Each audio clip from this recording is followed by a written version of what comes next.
श्रीराम समर्थ. वाणीरूप श्री महाराज तात्यासाहेब केतकर यांच्या आठवणी आपण पाहत आहोत. भाग क्रमांक 29. आठवणींचा हा शेवटचा भाग.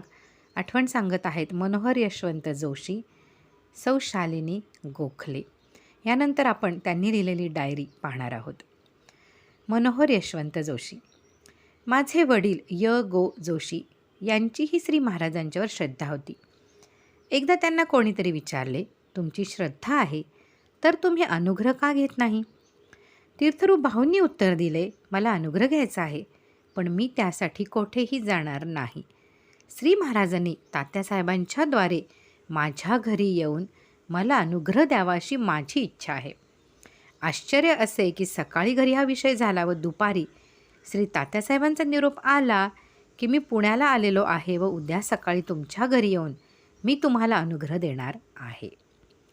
दुसरा मी अनुभवलेला प्रसंग मला इथे मुद्दामून नमूद करून ठेवावासा वाटतो. अध्यात्म किंवा परमार्थ यावर बोलणारे खूप जण असतात, पण त्याप्रमाणे वागणारे विरळाच असतात. ज्यांच्या जीवनात हे तत्त्वज्ञान मुरलेले आहे किंवा ज्यांनी ते पचवलेले आहे, अशी माणसे स्वतःवर प्रसंग आला म्हणजे कसे वागतात हे अनुभवायला मिळणे अवघड असते. तात्यासाहेबांच्या पत्नी ताई या आजारी होत्या आणि तात्यासाहेबांनी अचानक देह ठेवला. मला ही बातमी कळताच मी लगेच मुंबईला गेलो होतो. रात्री उशिरा मी पोहोचलो व सकाळी मालाडला त्यांच्या घरी गेलो. मी गेलो तेव्हा खोलीत अनेक माणसे बसलेली होती. पलंगावर ताई बसलेल्या होत्या. माझे वय त्यावेळी जेमतेम 27-28 वर्षाचे होते. मी गेल्यावर ताईंनी कोण आले याची चौकशी केली व पलंगावर त्यांच्या शेजारीच मला बसवून घेतले. मी गेलो तेव्हा सर्व मंडळी काहीतरी बोलत होती. मी गेल्यावर थोडा वेळ त्यांचे बोलणे थांबले. मी त्यावेळी इतका लहान होतो की मला काय बोलावे हे सुचेना आणि मी त्यांचे काय सांत्वन करणार. सगळेच गप्प झाल्यामुळे काही वेळा तेथे अगदी विचित्र शांतता पसरली आणि अचानक ताईंनीच माझ्या पाठीवरून हात फिरवीत म्हटले, बाळ, राम ठेवील तसे राहावे असे एरवी म्हणायचे आणि प्रसंग आला की ते विसरायचे का? मला तो प्रेमळ स्पर्श अजून आठवतो. आमच्या सगळ्यांच्या डोळ्यात पाणी आले. तत्त्वज्ञान पचवणे व जगणे म्हणजे काय ते मला त्या दिवशी पाहायला मिळाले. सत्पुरुषांच्या सहवासात राहणाऱ्यांवर सुद्धा कसा परिणाम घडतो ते मला समजले. पुढील आठवण सांगत आहेत 54 नंबर, सौ शालिनी गोखले, पुणे. खारीचा वाटा. रामायणात एक गोष्ट आहे. सेतू बांधायचे काम जोरात सुरू होते. नळ, नीळ, जांबवंत व अनेक वानर मोठमोठ्या शिळा उचलून समुद्रात टाकत होते. रामनाम मुद्रांकित शिळा. सारी वानरसेना लंकेमध्ये जाण्यासाठी काम लवकर होणे आवश्यक होते. कामाने वेग घेतला होता. हा सगळा व्याप एक छोटीशी खार झाडाच्या बुंध्याजवळ बसून बघत होती. तिला वाटले, हे रामकार्य करतायत तर आपलाही काही हातभार लागावा. ती बिचारी काय करणार, पण वाळूत लोळली आणि ते वाळूचे कण शिलांमध्ये जाऊन झटकू लागली. श्री रामरायने तिच्याकडे कौतुकाचा कटाक्ष टाकला आणि तिच्या प्रयत्नांचे सार्थक झाले. तसे हे 4 ओळींचे लिखाण म्हणजे रामकार्यातील खारीचा वाटा आहे. श्री रामचंद्र प्रीत्यर्थे. ती तात्यासाहेबांचे खरे नाव रामचंद्र, पण सर्व श्रींच्या परिवारात ते तात्यासाहेब केतकर म्हणूनच ओळखले जात. त्यांच्याबरोबरची मंडळी व अगदी घरोबा असलेले सर्व लोक त्यांना तात्या म्हणूनच संबोधत. माझे नाते म्हणजे माझ्या आत्ते सासूबाई अंबू आत्या या तीर्थरूप तात्यासाहेबांच्या पत्नी. माझे सासरे पंडितराव त्यांना अंबूताई म्हणत. आम्ही मालाडला बरेचदा जात असू. माझे लग्न पण मालाडलाच ठरले. पुढे तात्यासाहेब श्रींच्या समवेत नागपूरला आमच्याकडे 8 दिवस होते. प्रत्यक्ष त्यांच्याशी क्वचित कधीतरी 4-2 शब्द बोलण्याचा योग आला असेल, पण त्यांच्या घरातील वावर म्हणजे प्रत्यक्ष धूर न दिसता त्याचा सुगंध मात्र अखंड दरवळत राहावा तसे असायचे. कधीही मोठ्यांदा बोलणे नाही. त्यांच्याबरोबरची मंडळी म्हणजे तांबे काका उर्फ रामदास तांबे, D.R. जोशी, D.G. जोशी, बाबा काशीकर, पंडितराव, आणखी कितीतरी. या मंडळीत त्यांचे थट्टा विनोद, चेष्टा मस्करी चालायचे.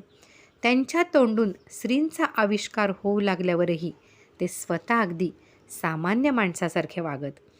आजूबाजूचे लोक त्यांना मान देत, त्यांचा शब्द झेलायला उत्सुक असत.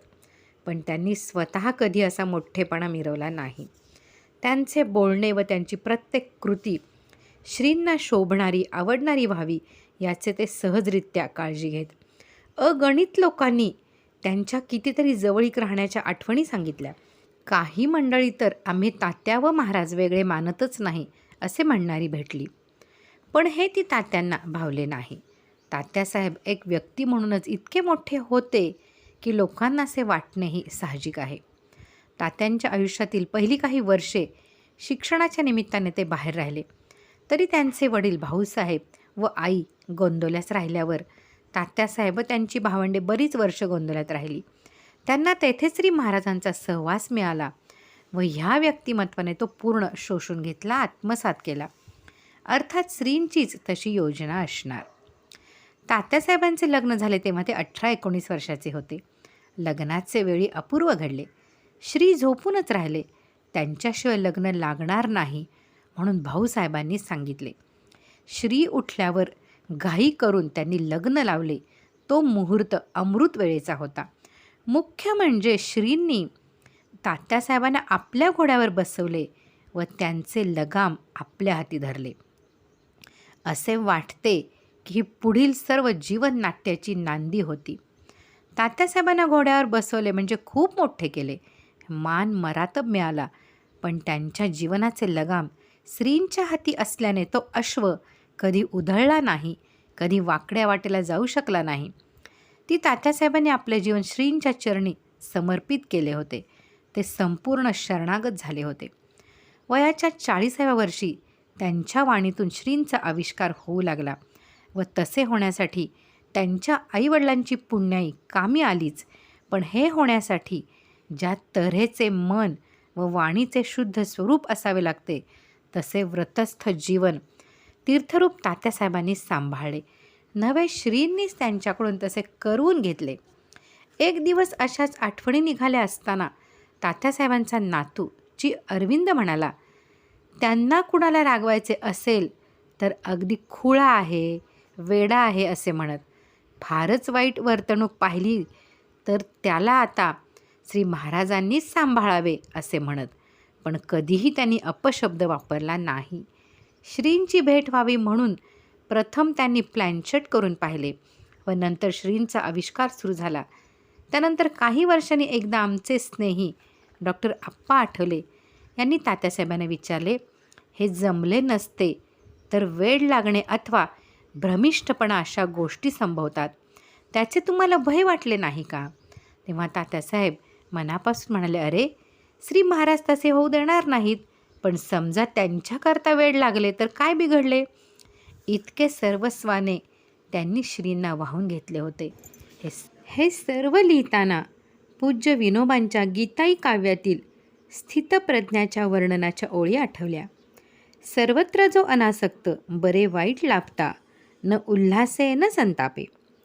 ह्याच्या पुढे जाऊन असे म्हणावेसे वाटते की तीर्थरूप तात्यासाहेब म्हणजे मूर्तिमंत सात्विक प्रसन्नता व लीनता. तात्यासाहेबांच्यामुळेच आपल्याला श्रींचा वाणीरूप सहवास घडला. त्यांच्या स्मृतीस आमचे कोटी कोटी दंडवत. यापुढे आपण तात्यासाहेबांनी लिहिलेली डायरी पाहणार आहोत. श्रीराम जय राम जय जय राम.